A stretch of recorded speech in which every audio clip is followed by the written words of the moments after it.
2026. Pourriez-vous nous dire la quintessence de votre intervention? Merci beaucoup, mes amis de la presse. Comme on venait de le dire, aujourd'hui il était question de débattre sur la loi des finances 2026. Nous avons rappelé à la Première ministre que la loi des finances est une loi très importante pour nos électeurs. Et c'est une loi qui doit répondre aux besoins primordiaux de nos populations. Mais fort et malheureusement, nous constatons avec amertume que cette loi ne répond pas aux besoins primordiaux de la population.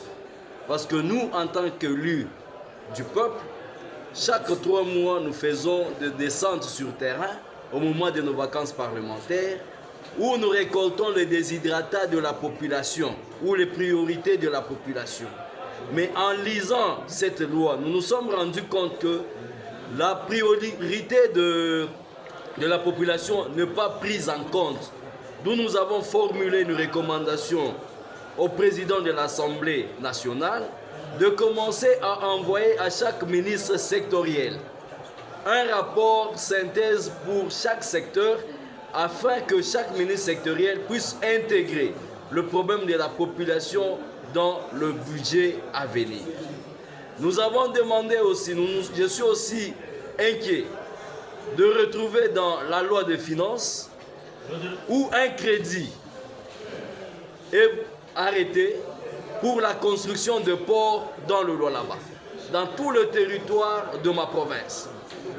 Pourtant, dans le Lualaba, nous n'avons pas de rivières navigables. Nous n'avons pas de lacs navigables. Je me pose la question, où est-ce que ces ports seront construits? Pour le Lualaba, sur le plan infrastructurel, nous voudrons la construction de la RN39, qui est une route nationale qui traverse tout le 5 territoires de la province et même les 2 villes. C'est une route qui débouche vers la République d'Angola, une république sœur, qui débouche aussi dans la province du Grand Kasaï, du Kasaï central. Vous verrez que tous les gens de Luiza viennent s'approvisionner du carburant qui vient de l'Angola et même ceux-là qui sont dans la province de l'Omami. C'est pourquoi chez nous, nous avons demandé qu'un crédit soit alloué pour la construction de la RN39. Nous avons aussi dit au chef de gouvernement, moi je viens d'une province minière où l'artisanat minier est là comme activité principale qui stabilise l'économie de ma ville. Voilà que le ministre de Mines est dans le Lualaba et il a promis aux creuseurs 65 zones d'exploitation artisanale. Fort et malheureusement dans le budget, il n'y a aucune ligne budgétaire prévue pour la viabilisation de ces EA.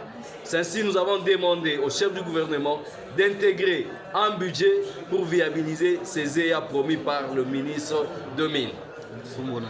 Enfin, en ce qui concerne l'aménagement des territoires, nous avons demandé que le gouvernement nous précise quelles sont les routes des dessertes agricoles qui doivent être réhabilitées et quelles en sont leurs distances.